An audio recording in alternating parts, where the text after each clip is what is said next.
The Europa League is intensifying, and now we have the round of 16 matchups where the group stage winners are entering back into the tournament, and even we got two Praha teams in the round of 16. So I'm going to go through every matchup, give my predictions for the round of 16. I want to hear your predictions in the comment section down below. Remember to hit the like button, subscribe to the channel if you're new around here, and let's get into the predictions. The first matchup, it is Sparta Praha taking on Liverpool. Brian Priske Sparta side are playing some great football after a crazy comeback victory over Galatasaray with Harsalin, a proven goal scorer, and then the threat of Angel Preciado down the right side. Sparta Praha are full of confidence. Will they trouble Liverpool? Maybe on occasions. Liverpool right now, yes, they are dealing with ton of injuries, and how will Klopp then rotate against Sparta Praha, thinking that, okay, Thursday I got Sparta Praha, Sunday I got Man City, so it's going to be intriguing to see how Klopp is going to set up for this tie. But no doubt, Sparta Praha will be the underdogs in this tie. Liverpool, they should be winning with all the quality, even though they have all the injuries, and my prediction is Liverpool, they will advance to the quarterfinals. Next up, it is Marseille versus Villarreal. Marseille and Villarreal really having a face-off on who's been more underperforming this season.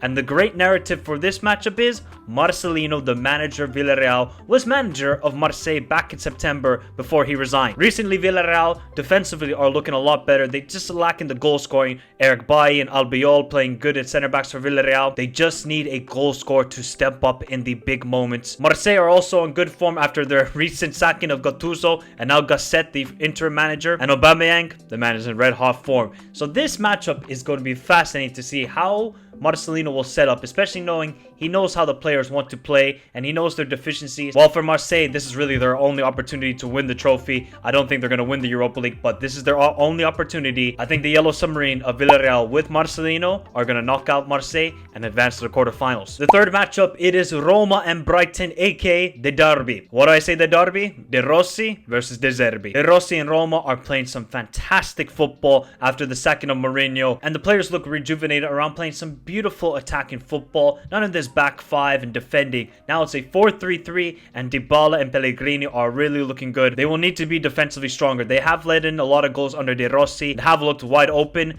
but against this Brighton side, you simply cannot do that. Brighton, you know, they've been inconsistent this season, dealing with a lot of injuries, but now they have finally some players back, including Enciso. So it'll be interesting to see how De Zerbi sets up away in Rome. Will he try and go for the draw and then at home go for the win? It's going to be fascinating to see. Both managers, they know each other very well. I think, though, Brighton, they're really banking on doing well in the Europa League. I think this is going to be a great matchup. Expect goals in this tie. I think, though, with Brighton having the second leg at home, I think Brighton advanced to the quarterfinals. The fourth matchup, it is Benfica taking on Rangers. Benfica somehow advanced past Toulouse, even though the second leg, they were so poor, and Toulouse really should have won the game. Going away to Glasgow definitely won't be easy. But when it's a big game, Benfica have the right man for it. Di Maria, he always steps up. The key for Benfica is they have to win that first leg at home by 2 goals or 1 goal at least. Felipe Clement has transformed Rangers' season with only 1 loss under his tenure so far. They made a very good signing in Mohamed Diamande since joining in the January transfer window, and of course alongside Tavernier down that right side with his set pieces and deliveries. Tavernier is always going to be a baller. This is going to be a good matchup because Benfica haven't been so convincing all season, in my opinion. Rangers, they got the form. Of course, it is the Scottish Premier League. How good are they really? Well, we're going to find out in this matchup. This is very tough to call. I'm going to slightly and very slightly go with Benfica, but I could be totally wrong. I think Rangers are a very good side at the moment, but slightly, I'll give it to Benfica. Next matchup, it is Freiburg taking on West Ham. These two teams, of course, face each other in the group stage where West Ham won both home and away. Freiburg with a great comeback over Arsilens. A lot of inconsistency this season, sometimes lacking goals. Grifo will need to step up in this tie with his goals and assists. West Ham went through a torrid time, including losing to Arsenal 6-0 at home. But now with key players back like Lucas Paqueta, Kudus, I think West Ham will be favorites. West Ham, they know how to deal with Freiburg. Freiburg, a very good team with crossing and set pieces. I think West Ham have the capabilities to deal with those situations, and I think West Ham will advance to the quarterfinals. Following matchup is Sporting Club de Portugal taking on Atalanta. The two teams faced off each other in the group stage with the draw in Bergamo and Atalanta winning away in Lisbon. So both teams are familiar with each other. Both teams are also in red hot form. Both are scoring for fun. So this tie